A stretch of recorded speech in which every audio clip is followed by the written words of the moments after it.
Assalamualaikum warahmatullahi wabarakatuh. Bertemu kembali di video pembelajaran mata pelajaran peminatan geografi, di mana kita kali ini akan membahas poin C tentang jalur perdagangan maritim internasional di Indonesia di materi kelas 11 semester 1 bersama saya Marsudi Sarjana Pendidikan. Baik, kita akan kembali pertemuan kita kali ini dengan membahas tentang jalur perdagangan maritim internasional di Indonesia, di mana jalur perdagangan maritim internasional Indonesia ini merupakan jalur yang sangat luar biasa. Diawali dari masa-masa Indonesia belum lahir sebenarnya, di masa Indonesia masih bentuk-bentuk kerajaan. Nah, apa itu yang dimaksud Indonesia sebagai negara maritim? Nah, negara maritim itu adalah negara yang mampu memanfaatkan dan menjaga wilayah lautnya. Itulah negara maritim, mampu memanfaatkan dan menjaga wilayah lautnya, di mana untuk Indonesia hal ini telah terwujud pada zaman kerajaan Sriwijaya dan Majapahit, di mana dua kerajaan maritim besar inilah pada masa itu Indonesia sudah menguasai laut dan dengan armada yang sangat besar. Baik, kita awali dengan kerajaan Sriwijaya.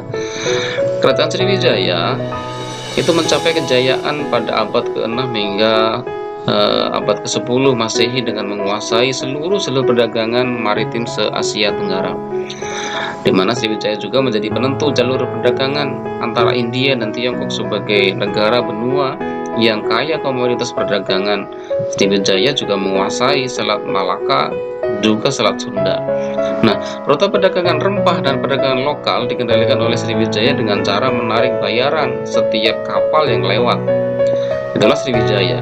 Kemudian setelah Sriwijaya runtuh, muncullah yang namanya Kerajaan Majapahit sebagai kerajaan maritim yang besar juga di Pulau Jawa. Nah, setelah penyatuan Nusantara oleh Majapahit, aktivitas ekonomi maritim itu sangat berkembang pesat, di mana Kerajaan Majapahit menguasai laut-laut Indonesia dan memberdayakan perairan di Nusantara sebagai jalur perdagangan ekonomi, kerjasama antar negara, pertukaran budaya juga dan pertahanan serta keamanan. Pelabuhan utama dari Kerajaan Majapahit itu terdapat di Bubat dan di Canggu. Di kedua pelabuhan inilah seluruh kapal-kapal Nusantara dan mancanegara yang membawa barang dan dagangan masuk, termasuk rempah-rempah, itu juga berlabuh di sana. Nah, setelah kerajaan Majapahit runtuh, lahirlah kerajaan Demak dan kerajaan yang lainnya. Nah, setelah runtuh lahirlah Demak, di mana Demak itu berkembang menjadi pusat ekonomi maritim di Nusantara. Nah, pada masa kejayaan kerajaan Islam Demak, banyak kota pelabuhan di sepanjang pantai utara, contohnya Tuban, Panarukan, Gresik, Kedayu, Brondong, kemudian Juwana, Jepara, Demak, Semarang, kemudian Banten dan Sunda itu menjadi hal yang sangat besar. Kemudian sementara pusat ekonomi maritim di Selat Malaka dikuasai oleh Portugis waktu itu. Nah, setelah Demak mengalami kemunduran, pelabuhan utama pun hanya dikuasai oleh kerajaan Jepara. Nah, di jalur selatan juga berkembang jalur maritim yang baru namanya Banten. Di kawasan Selat Sunda juga menjadi pusat ekonomi yang baru dengan komoditas utama adalah lada. Nah, setelah pelabuhan Jawa, pelabuhan laut Jawa juga dikuasai oleh pedagang, contohnya adalah Aceh, Ternate, Tidore, Bacan, kemudian Makassar. Para pelaut Sunda dan Makassar dan Bugis telah melakukan pelayaran ke seluruh perairan Nusantara dan negara lain seperti Kamboja serta Filipina. Nah, kemudian kemunduran Indonesia sebagai bangsa maritim itu diawali ketika VOC mulai menguasai jalur perdagangan terpenting di Nusantara. Nah, setelah VOC diambil alih oleh Belanda, dan Batavia diprogramkan sebagai pusat perkapalan dan perdagangan internasional di Asia Tenggara. Nah, Inggris pun juga melakukan yang sama dengan membangun Singapura sebagai pelabuhan paling besar, paling bebas di dunia. Nah, pada masa penjajahan Belanda, perusahaan kapal angkut Belanda berperan penting dalam ekonomi maritim. Perusahaan ini menjadi jaringan kapal ke titik-titik terpencil Nusantara dari Sabang sampai Merauke. Nah, pada masa penjajahan Jepang, jaringan pelayaran antar pulau diambil alih dan dikuasai oleh Jepang. Kapal-kapal Tiongkok dan Singapura tidak banyak lagi berlayar di Nusantara. Begitu juga dengan kapal-kapal dari pribumi. Nah, sekilas terkait dengan perdagangan internasional di Indonesia ini ada 5 fase. Yang pertama fase klasik yang tadi diceritakan tentang Kerajaan Sriwijaya dan Kerajaan Majapahit.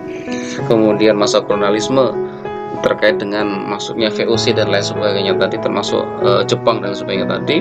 Kemudian masuk ke masa Orde Lama. Di Orde Lama inilah kemudian pulau-pulau dan wilayah perairan Indonesia menjadi bagian NKRI oleh Presiden Soekarno waktu itu, di mana pada tanggal 13 Desember tahun 1957 itu ada deklarasi Juanda yang membuat kekuatan maritim Indonesia itu kembali.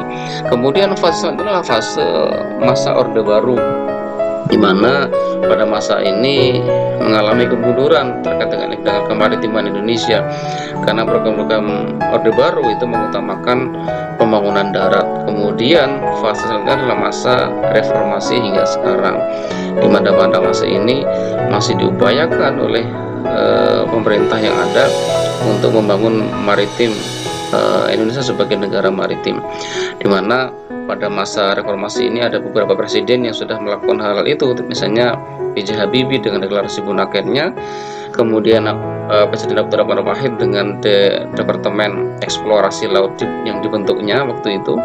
Kemudian di masa Megawati itu ada dikeluarkan seruan Sunda Kelapa, termasuk di masa Presiden SBY itu ada namanya Dewan Kelautan Indonesia, ya, yang berupaya agar Indonesia menjadi negara maritim kembali. Sementara di masa yang sekarang, masa pemerintahan Joko Widodo ini, pembangunan maritim itu dilakukan dengan 5 pilar utama, ya salah satunya adalah pembangunan tol laut. Saya pikir itu materi yang dibahas pada pertemuan kita kali ini tentang jalur perdagangan maritim internasional di Indonesia.